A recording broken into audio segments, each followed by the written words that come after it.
I want to just talk a little bit quickly, and you've talked a lot about it, but when you built in for the pod and I asked you what's one unique insight or lived experience when it comes to life, leadership and or business, you've talked a lot about it, but I do like, and I bolded it, you said people don't respond to strategy first, they respond to the emotional state of the leader. You just touched on it then. And you said, I learned in high pressure environments like film sets, live television, and later in advertising, when preparation matters, but things inevitably change. In moments of pressure, I saw that when leaders were stressed, reactive, or overly rigid, judgment suffered and performance degraded.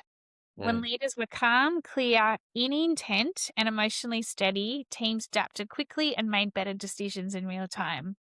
What became clear to me is that regulation is practical, not abstract. It can be as simple as taking a pause, slowing your pace slightly, being mindful of your tone and staying fully present. And when leaders do this, they create the conditions for trust, adaptability, and flow.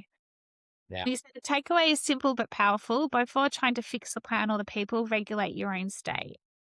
I mean, it's so fundamental, isn't it? And I'd love for you just to talk a bit more about that, because for me, it's almost like that we go to the external to fix things, like you're just talking about, but yet we need to come back to fixing the internal, if that makes sense. So one of the key themes that just works for me is the individual being a little bit more calm in their nature, being able to have those pauses, being able to give some clarity, that they just appear to have their nervous system in order, rather than kind of lose it in a moment when they really should be probably bringing people towards them rather than sort of pushing them away.